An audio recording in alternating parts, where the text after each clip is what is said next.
ಆತ್ಮೀಯ ರೈತ ಬಾಂಧವರೇ ನಮಸ್ಕಾರ. ಐಶರ್ ಕೃಷಿ ವಿಜ್ಞಾನ ಕೇಂದ್ರ ಕೊನೆಹಳ್ಳಿ ತಿಪ್ಟೂರು ವತಿಯಿಂದ ಪ್ರತಿ ಮಂಗಳವಾರ ಪ್ರಸಾರವಾಗ್ತಿರುವಂತಹ ಟೆಕ್ ಟಾಕ್ ಟ್ಯೂಸ್ಡೇ ಕಾರ್ಯಕ್ರಮದ 15ನೇ ಸಂಚಿಕೆಗೆ ತಮ್ಮೆಲ್ಲರಿಗೂ ಆಧಾರದ ಸ್ವಾಗತ.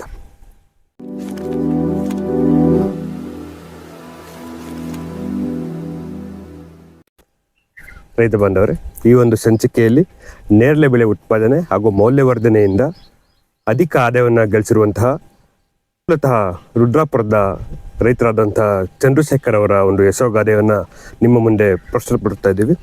ಇವರು ತಮ್ಮ ಜಮೀನಿನಲ್ಲಿ 120ಕ್ಕೂ ಅಧಿಕ ನೇರಳೆ ಗಿಡವನ್ನು ಬೆಳೆದು ಉತ್ಪಾದಿಸಿ ಅದರ ಜೊತೆಗೆ ಮೌಲ್ಯವರ್ಧನೆಯನ್ನು ಕೂಡ ಮಾಡಿ ಒಳ್ಳೆಯ ಆದಾಯವನ್ನು ಪಡೀತಾ ಇದ್ದಾರೆ. ಬನ್ನಿ ರೈತ ಬಾಂಧವರೇ, ಈ ಒಂದು ನೇರಳೆ ಬೆಳೆ ಯಾವ ರೀತಿ ಈ ಒಂದು ರೈತರಿಗೆ ಹೊಸ ಆದಾಯದ ದಾರಿಯನ್ನು ತೋರ್ತಾ ಇದೆ ಅನ್ನೋದನ್ನ ತಿಳ್ಕೊಳ್ಳೋಣ.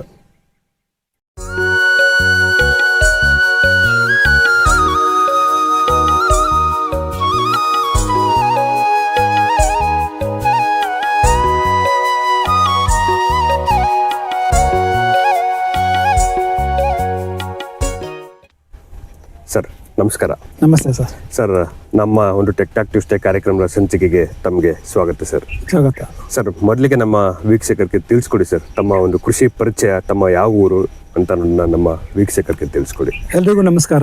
ನನ್ನ ಹೆಸರು ಚಂದ್ರಶೇಖರ್. ಇದೇ ರುದ್ರಾಪುರದ ಗ್ರಾಮದವರು, ಹೊನ್ನವಳ್ಳಿ ಹೋಬಳಿ. ನಾನು ಇಲ್ಲಿ 3 ಎಕರೆ 14 ಗುಂಟೆನಲ್ಲಿ ಸಾವಯವ ಕೃಷಿಯನ್ನು ಮಾಡ್ತಾ ಇದ್ದೀನಿ. ನಾನು ಈ ಕೃಷಿಗೆ ಬಂದು ಒಂದು 14 ವರ್ಷ ಆಗಿದೆ. ಈ ಕೃಷಿ ನನಗೆ ಆ್ಯಕ್ಚುಲಿ ಹೊಸ ಕೃಷಿ. ನನಗೆ ಕೃಷಿ ಅಂದರೆ ಏನು ಅಂತಲೇ ಗೊತ್ತಿರಲಿಲ್ಲ. ಈ ಕೃಷಿಗೆ ಬಂದಾಗ ನಾನು ಬೆಂಗಳೂರಲ್ಲಿದ್ದಂಥವರು. ಈ ಕೃಷಿಗೆ ಬಂದ ಮೇಲೆ ನನಗೆ ಒಂದೊಂದಾಗಿ ಅನುಭವ ಆಗ್ತಾ ಹೋಗ್ತಾ ಇದೆ. ಸೊ ಯಾವ್ಯಾವ ಬೆಳೆಗಳನ್ನ ಬೆಳ್ಕೊಂಡಿದ್ದಾರೆ ಸರ್ ನೀವು ತಮ್ಮ ಒಂದು 3 ಎಕರೆಯಲ್ಲಿ? ಸರ್, ಈ 3 ಎಕರೆ 14 ಗುಂಟೆನಲ್ಲಿ ನಾನು ಮೇಯ್ನ್ ಕ್ರಾಪ್ ಆಗಿ ತೆಂಗು, ಅಡಿಕೆ, ಬಾಳೆ ಮತ್ತು 120 ನೇರಳೆ ಗಿಡಗಳನ್ನು ನಾನು ಮೇಯ್ನ್ ಕ್ರಾಪ್ ಆಗಿ ಬೆಳೆದಿದ್ದೀನಿ ಸರ್. ಓಕೆ. ಸೊ ಈಗಾಗಲೇ ನಾವು ಕಂಡಂಗೆ ತುಮಕೂರು ಜಿಲ್ಲೆಯಲ್ಲಿ ಒಂದು ನೇರಳೆ ಬೆಳೆಗಳನ್ನ ಎಲ್ಲಿ ಅಳವಡಿಸ್ಕೊಂತಾರೆ ಅಂದರೆ ಬದುಗಳಲ್ಲಿ ಬೆಳೀತಾ ಇರ್ತಾರೆ. ಎಲ್ಲೋ ಸಣ್ಣ ಪ್ರಮಾಣದ ರೈತ ಬಾಂಧವರು ಈ ಒಂದು ನೇರಳೆ ಬೆಳೆಯನ್ನು ವಾಣಿಜ್ಯ ಬೆಳೆಯಾಗಿ ಪರಿವರ್ತನೆಗೊಂಡಿಸ್ಕೊಂಡಿರ್ತಾರೆ. ಸೊ ಅದ್ರಲ್ಲಿ ನೀವು ಕೂಡ ಒಬ್ಬರು ಅಂತ ನಮಗೆ ತಿಳಿಯಿತು. ಸೊ ಈ ಒಂದು ನಿಟ್ಟಿನಲ್ಲಿ ಈ ಒಂದು ನೇರಳೆ ಬೆಳೆಯಕ್ಕೆ ತಮಗೆ ಪ್ರೇರಣೆ ಹೆಂಗೆ, ಯಾವ ರೀತಿ ಬೆಳೆ ಶುರು ಮಾಡಿದ್ರಿ ಸರ್ ನೀವು? ಸರ್, ಇದೊಂಥರ ಬಯಸದೆ ಬಂದ ಭಾಗ್ಯ. ಆ ಥರ ನನಗೆ ಈ ನೇರಳೆ ಗಿಡಗಳು ಬಂತು. ಏಕೆಂದರೆ ನಾನು ಇಲ್ಲಿ ಕೃಷಿಗೆ ಬಂದಾಗ ಅರಣ್ಯ ಇಲಾಖೆಯವರು ನನ್ನನ್ನು ಭೇಟಿ ಮಾಡಿ, ಇಲ್ಲಿ ಖಾಲಿ ಜಾಗ ಇದೆಯಲ್ಲ, ನೀವು ನೇರಳೆಯನ್ನು ಯಾಕೆ ಬೆಳಿಬಾರ್ದು ಅಂತೇಳಿ ಹೇಳಿದ್ರು. ಅವಾಗ ನನಗೂ ಒಂಥರ ಮನಸ್ಸು ಬಂದು ಏನೋ ಇರ್ಬೋದೇನೋ, ನೇರಳೆಯಲ್ಲಿ ಏನಾದರೂ ಮಾಡ್ಬೋದು ಅಂತ ಹೇಳ್ಬಿಟ್ಟು ಈ ನೇರಳೆಯನ್ನು ಕೃಷಿಯನ್ನು ಮಾಡಿದೆ ಸರ್ ನಾನು. ಓಕೆ. ಕೃಷಿ ಇಲಾಖೆ ಅರಣ್ಯ ಇಲಾಖೆಯವರ ನೆರವಿನಿಂದ ನಾನು ಕೃಷಿ ಇದನ್ನು ಮಾಡಿದೆ ಸರ್. ಓಕೆ ಸರ್, ಈಗಾಗಲೇ ಬೆಳೀತಾ ಇದ್ದೀರಲ್ವ ಈ ಒಂದು ನೇರಳೆ ಬೆಳೆ, ಇದ್ರ ತಳಿ ಯಾವುದು ಅಂತ ನಾವು ತಿಳ್ಕೊಬೋದಾ?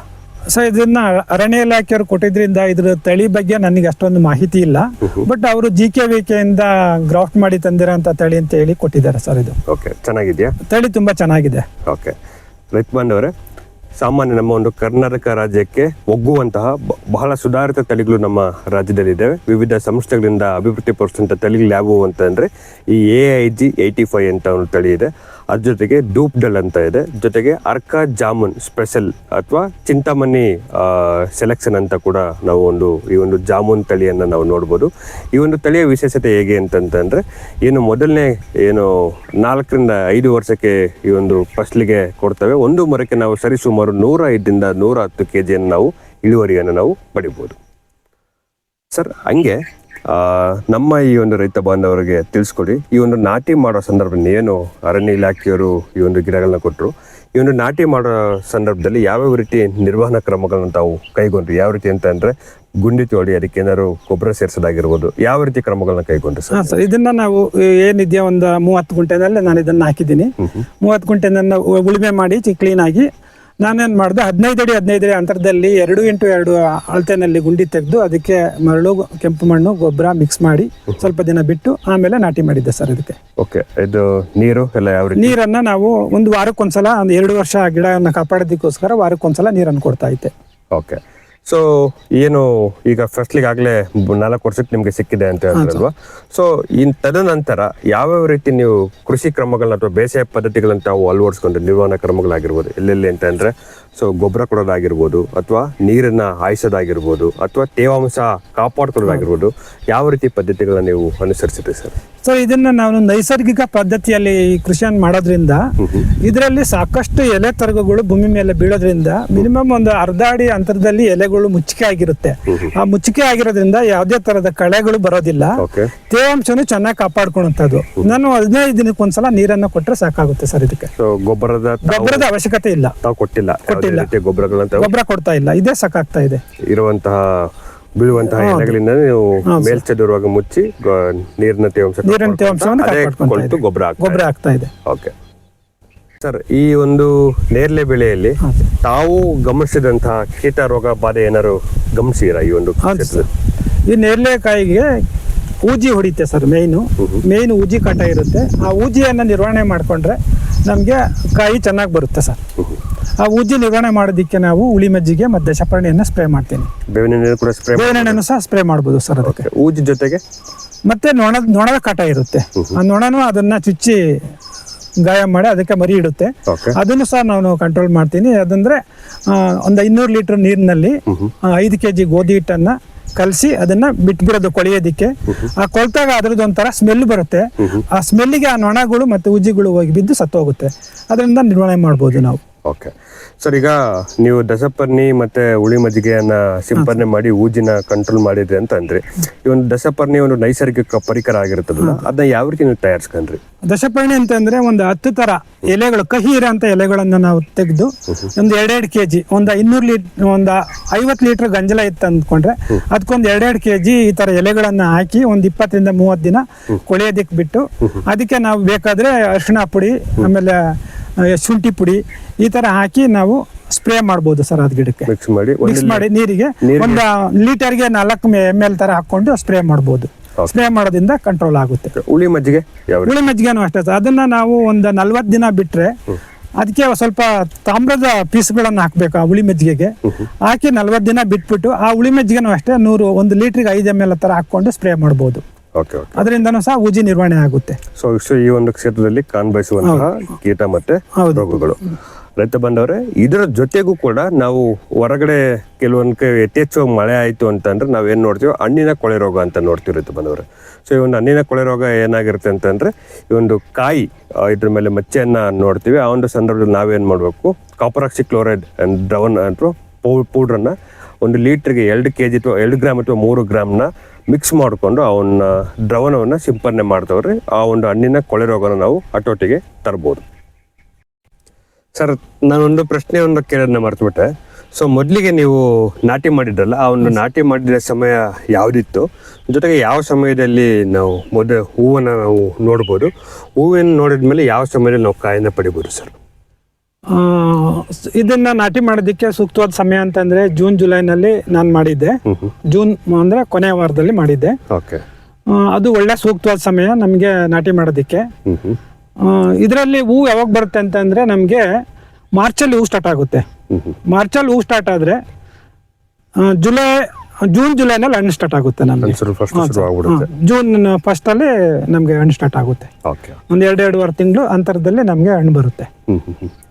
ಸೊ ಹೂವು ಬಿಡೋ ಸಂದರ್ಭದಲ್ಲಿ ನಾವೇನಾದ್ರು ತಂತ್ರಜ್ಞಾನಗಳನ್ನ ಅಳವಡಿಸ್ಕೊಬೇಕಾಗತ್ತೆ? ಹೂ ಕಚ್ಚಾದ್ಮೇಲೆ ಜಾಸ್ತಿ ಹಣ್ಣಿನ ಬದಲಿಕ್ಕೆ ನಮ್ಗೆ ಹೂ ಸ್ಟಾರ್ಟ್ ಆದಾಗ ನಾವು ಬೇವಿನ ಎಣ್ಣೆ ಸ್ವಲ್ಪ ಸ್ಪ್ರೇ ಮಾಡೋದು ಸೂಕ್ತವಾಗಿರುತ್ತೆ ಹೂವಿಗೆ. ಈ ಹೂ ಉದ್ರದ ಏನಾದ್ರು ಕಾಣ್ಬೋದ ಸರ್ ನಾವು? ಹೂ ಉದ್ರೋದಿಲ್ಲ. ಹೂ ಆದ ನಂತರ ಈಚ್ ಆಗುತ್ತಲ್ಲ ಸರ್, ಅವಾಗ ಹೂ ಈಚ್ ಆದ ನಂತರದಲ್ಲಿ ಬಿಸಿಲು ಜಾಸ್ತಿ ಇದೆ, ಟೆಂಪರೇಚರ್ 35 ಡಿಗ್ರಿ ಮೇಲಿತ್ತಂದ್ರೆ ಈಚು ಡ್ರಾಪ್ ಆಗಂತ ಚಾನ್ಸಸ್ ಇರುತ್ತೆ ಸರ್. ಸೊ ಅವಾಗ ತಾವೇನು ಅದಕ್ಕೆ ಮರಗಳು ಎತ್ತರವಾಗಿರೋದ್ರಿಂದ ನಾವು ಏನು ಅದನ್ನ ತಗೊಳಕ್ ಆಗಲ್ಲ, ಬಟ್ ಡ್ರಾಪ್ ಆಗುತ್ತೆ. ನೀರೊಂದ್ ಸ್ವಲ್ಪ ಯಥೇಚ್ಛವಾಗಿ ಕೊಡ್ಬೇಕಾಗುತ್ತೆ ಅವಾಗ. ಈಗ ಈ ಒಂದು 120 ಗಿಡ ನೀವು ಬೆಳೆಸ್ತಾ ಇದ್ದೀರಲ್ವಾ? ಸೊ ನಮಗೆ ಈಗ ತಿಳಿಸ್ಕೊಡಿ, ಆಲ್ಮೋಸ್ಟ್ 4 ವರ್ಷಕ್ಕೆ ನಿಮಗೆ ಆದಾಯನ ಅಥವಾ ಫಸ್ಟ್ ನೀವು ನೋಡ್ತಾ ಇದ್ದೀರಾ. ಪ್ರಸ್ತುತ ಒಂದು ಮರಕ್ಕೆ ನೀವು ಎಷ್ಟು ಇಳುವರಿನ ನೋಡ್ತಾ ಇದ್ದೀವಿ ಸರ್? ನಾವು ಮಿನಿಮಮ್ ಒಂದು ಗಿಡದಲ್ಲಿ 20 ರಿಂದ 50 kg ವರೆಗೂ ನಾನು ಸರಾಸರಿಯಾಗಿ ನಾನು ಇಳುವರಿಯನ್ನ ತೆಗೆದಿದ್ದೀನಿ ಸರ್. 20 kg ಯಾವ ತರ ಮರದಲ್ಲಿ, 50 kg ಈಗ ಈ ಗಿಡ ಇಷ್ಟು ಚಿಕ್ಕ ಗಿಡದಲ್ಲಿ ಒಂದು 20 kg ನಾವು ನಿರೀಕ್ಷೆ ಮಾಡ್ಬೋದು. ಸ್ವಲ್ಪ ದೊಡ್ಡ ಗಿಡಗಳಲ್ಲಿ 50 kg ವರ್ಗು ಬರುತ್ತೆ. ಒಟ್ಟಾರೆ ನಿಮಗೆ ಪ್ರಸ್ತುತ 2025-26 ಈ ಒಂದು ಸಾಲಿನಲ್ಲಿ ಒಟ್ಟಾರೆ 120 ಮರಗಳಿಂದ ನಿಮ್ಗೆ ಎಷ್ಟು ಉತ್ಪಾದನೆ ಆಯ್ತು ಸರ್? ಒಂದು 3.5 ಟನ್ ಸಿಕ್ಕಿತ್ತು ನಮ್ಗೆ ಕಳೆದ ವರ್ಷ. ಈ ವರ್ಷ ಒಂದು 2.5 3 ಟನ್ ಸಿಗೋ ಅಂತ ನಿರೀಕ್ಷೆ ಇದೆ ಸರ್. ಸೊ ಬೆಳೆದಂತ ನೀವು ನೇರಳೆ ಹಣ್ಣನ್ನ ಡೈರೆಕ್ಟ್ ಮಾರ್ಕೆಟ್ಗೆ ಹಾಕ್ಬಿಡ್ತಾರ, ಇಲ್ಲ ಅದಕ್ಕೆ ಏನಾದ್ರು ಮೌಲ್ಯವರ್ಧನೆಯನ್ನ ಮಾಡಿ ಮಾರ್ಕೆಟ್ ತರ್ತೀರಾ ಸರ್? ಇದನ್ನ ನಾವು ಗ್ರೇಡ್ ಮಾಡ್ತೀನಿ ಸರ್. ಫಸ್ಟ್ ಗ್ರೇಡ್ ಬರುವಂತ ಹಣ್ಣುಗಳನ್ನೆಲ್ಲ ನಾನು 200 ರೂಪಾಯಿ ಕೆಜಿ ರೇಟಲ್ಲಿ ಮಾರಾಟ ಮಾಡ್ತೀನಿ. ಆಮೇಲೆ ತದನಂತರ ಸೆಕೆಂಡ್ ಗ್ರೇಡ್ ಬರುವಂತದ್ದೆಲ್ಲ ನಾವು ಜಾಮ್ ಮಾಡ್ತೀನಿ. ನಂತರ ಅದರಲ್ಲೇ ಜ್ಯೂಸ್ ಮಾಡ್ತೀನಿ. ನೆಕ್ಸ್ಟ್ ಲಾಸ್ಟ್ ಕ್ವಾಲಿಟಿ ಏನಿರುತ್ತೆ ಡ್ಯಾಮೇಜ್ ಆಗಿರೋಂಥದ್ದು ಆ ಸಣ್ಣ ಕಾಯಿಗಳನ್ನೆಲ್ಲ ಒಣಗಿಸಿ ಪೌಡರ್ ಮಾಡ್ತೀನಿ ಸರ್. ಓಕೆ.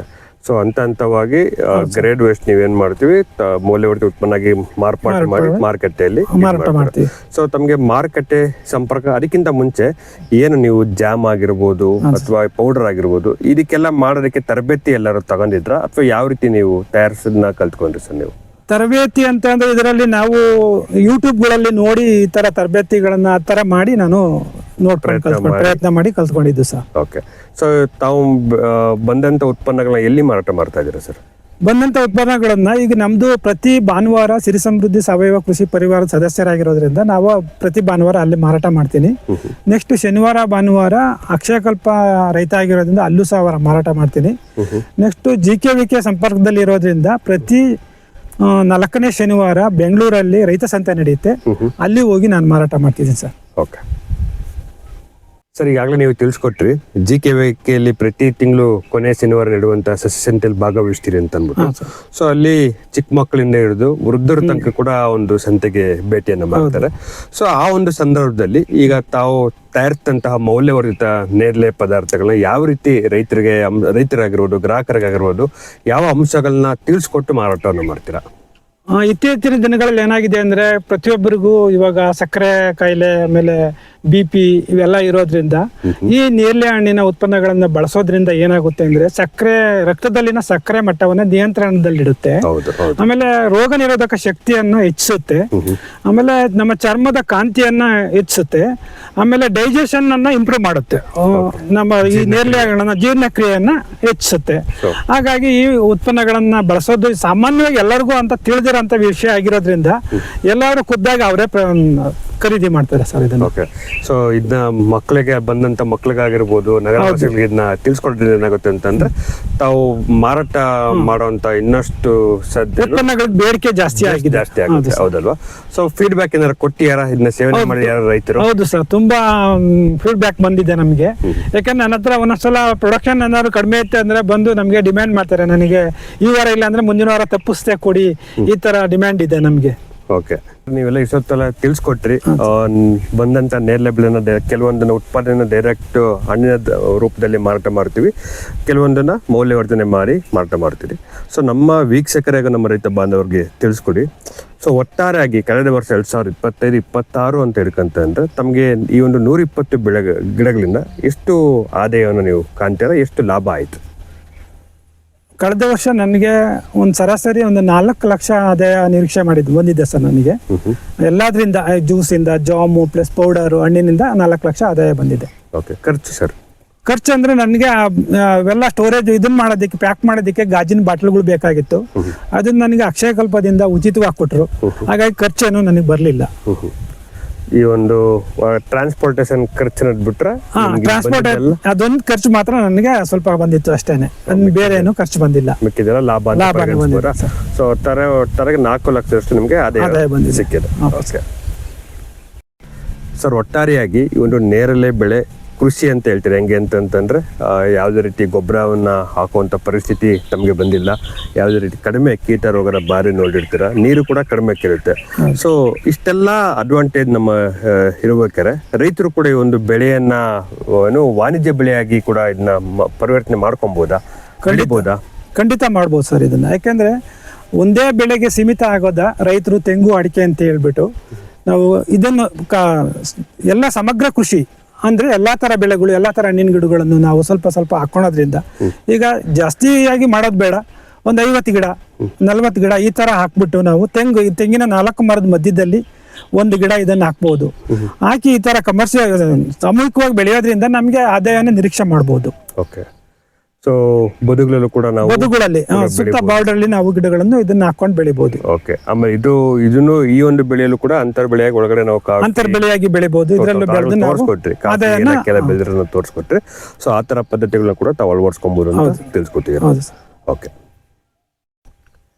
ಸರ್, ಇಷ್ಟೊತ್ತು ಈ ಒಂದು ನೇರಳೆ ಬೆಳೆಯಲ್ಲಿ ಯಾವ ರೀತಿ ತಾವು ಉತ್ಪಾದನೆ ಮಾಡಿ ಮೌಲ್ಯವರ್ಧನ ಉತ್ಪನ್ನಗಳನ್ನ ತಯಾರಿಸಿ ಮಾರಾಟ ಮಾಡ್ತಾ ಇದ್ದೀರಾ ಅನ್ನೋದ್ರ ಬಗ್ಗೆ ತಿಳಿಸ್ಕೊಟ್ಟಿದ್ದಕ್ಕೆ ನಮ್ಮ ಒಂದು ಕೃಷಿ ವಿಜ್ಞಾನ ಕೇಂದ್ರದ ಪರವಾಗಿ ಹಾಗೂ ನನ್ನ ವೀಕ್ಷಕರ ಪರವಾಗಿ ಧನ್ಯವಾದ ಬಯಸ್ತೀನಿ ಸರ್. ನಮಸ್ಕಾರ ಸರ್, ಧನ್ಯವಾದಗಳು.